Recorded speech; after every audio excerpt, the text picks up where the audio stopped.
All right, good day, hi and welcome. Okay, so still going on here about a boot. Gotta say it right, a boot. 10 minutes. It's kind of cold. I might wait a little bit later than 9 o'clock. I think 9 o'clock might have been. I think I jumped the gun a bit for starting early because it's kind of cold this morning. I'm going to let it warm up a bit. Anyway, the pie chart. Let's just get right to the pie chart. So, the 50% plus or minus divorce rates and whatever. The thing is that when you look at the reasons for it, one of the things you get is that there are certain personality traits that lead to this. Mental illness is a big reason why people break up. And mental illness is something that it's not easy to spot right away because not people are mentally ill all the time. Some people are, so it's a spectrum, right? If you have a woman that she's moody all the time for no reason, she's probably got some sort of mental illness. Maybe she's manic depressive, maybe bipolar disorder. She's probably on the spectrum, right? Because anybody angry all the time, wakes up angry, just really owly all the time, that's not normal. It's not normal. And if you're like that, get up and you're always in a bitchy mood, blah, blah, blah, and, one little thing goes wrong and it's not even a big deal and you just make a big deal out of everything, that's not normal. That's not normal. There's something cognitive there. Where it comes from, well, that's up to that other person to figure that out. Right now, if you're already in a relationship and it goes that way, you have to be able to deal with it. And again, most people if there's mental illness in the one side or the other, and women do get depressed. There's a difference between like slightly depressed and not a functioning human being, right? And again, there's a whole spectrum in there as well. But if you right off the bat, if the person has a history of mental illness, you need to know that before you even get into the relationship. And I'm not saying you have to write that person off, but you're going to have to kind of figure out how to either learn to live with that and be compassionate about it, because it can be done. But you've got to, both of you have to understand when somebody needs help, and when they need help, they're going to fight you on it a bit, but, you need to say, no, this is what we agreed on, this is what we're going to do. And you talk to anybody that's went through a relationship where the woman has mental health issues. Ooh, lift his tailgate down. Maybe his chainsaw will fall out the back and I'll get a free chainsaw. I'm kidding. I'd track him down. I'd give it back. Why it's somebody's tools. It's their livelihood. I would never take somebody's livelihood. So that's like a big one. It's huge, right? And sometimes the mental illness is on both sides. Then there's another category of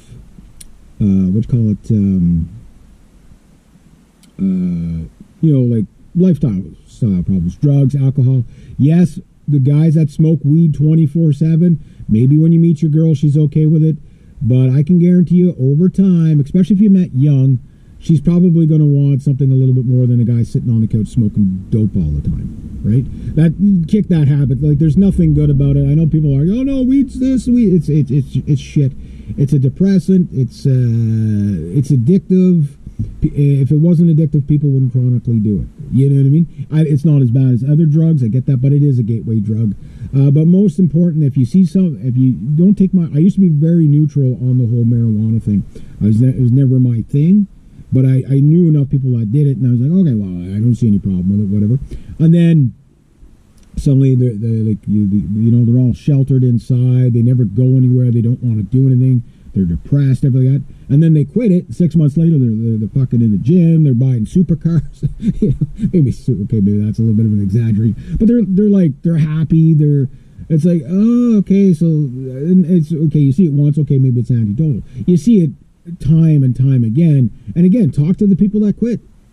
That have quit for a long time. Say, hey, I haven't smoked dope in 4 years. Fuck, I feel great. I'm doing stuff with my family. I'm doing this. It's the same as the guy that comes home and, drinks a couple of beers every night and just sits on the couch getting drunk. And then he wonders why his wife leaves him. Well, she knew I did that when we met. Yeah, but you got to understand, leopards don't change their spots, but, situations can get mundane. You know what I mean? And, the advice I always give women is don't buy a man you want to change, because you're just asking for trouble. You know what I mean? And a lot of women don't realize that, right? And nobody tells them. Say, no. Pick what you want, because, okay, if like if a woman, you meet a woman and suddenly she kind of changes how you dress a little bit, fine, whatever. Don't sweat the little things, right? Okay, no, you're not wearing that. Go get the other shirt I bought you.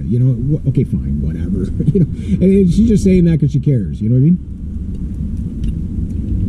So, what I'm saying is, drugs and alcohol, doesn't matter what kind it is. There are no good drugs and alcohol. If you don't need it, don't take it. It's as simple as that. I get it. Some people want to blow off steam once in a while. I'm not talking about those people that party once in a while. I'm talking like, you don't want the woman that goes out to the bar 4 nights a week, right? Because that's not gonna be a good, healthy relationship. You don't want an alcoholic, right? So why would they want an alcoholic? You know what I mean? And you say, well, I'm not really an alcoholic. I only have 5 beers a night, or 3 beers a night, or whatever. Or the girl, I only have like 2 glasses of wine a night. That's still alcoholism. It's just it's a spectrum of how, like from like downing 2 40s in an evening in a Mickey versus like just you have to have it every night. It's a habit thing, right? Like, some people can get away with it. I get that. But it is on the pie chart of why people, give up on each other. It's there. It's a thing. It's a thing. So if you don't have that, and you don't have the mental illness, well, right there, there's that much of the pie chart gone. The next one is abuse. Okay. Now this one, women abuse men at the same rates or higher or lower, give or take, depending on where you look. As men abuse women. Like, right there you will probably see that early on. And most of these things you will see early on. In other words, you're vetting the person. You're learning character, right? It's like, okay, so you meet somebody and you've known them for 6 months before you even think of asking her out. And after 6 months, she's abusive, she's an alcoholic, and she has mental health issues. How do you think that relationship's going to go? You know what I mean? Like, how do you think it's going to go? Are you going to be the exception to the rule? Probably not. So the point I'm getting at is the process of elimination. That's what you can use that pie chart for.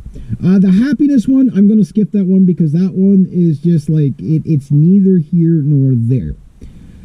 Because happiness, the woman left because she was unhappy. A woman just decides she's unhappy and then she leaves. Well, I'm saying, okay, the unhappiness is a byproduct. I've said this a million times, like, don't chase happiness, because it's a byproduct of fulfillment, not the other way around. Anyway, what I'm getting at is that if you find out why the woman was unhappy, it's probably going to land in some of these other areas in that pie chart. Drugs, alcohol, blah, blah, blah, whatever. Cheating. Obviously, once a cheat, always a cheat. If you're the cheat, don't waste somebody else's time. Like, if you're the guy that cheats, don't waste somebody else's time.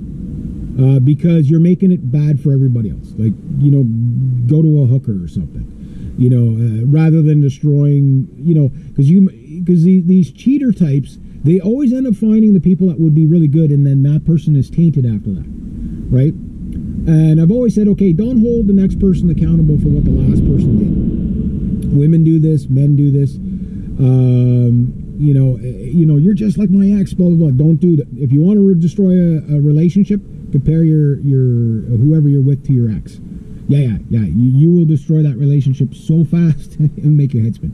So obviously cheating is one of those things that you're not going to know about it right away, right? So it takes a while to find out whether somebody's like that. You need to talk to the people that they know.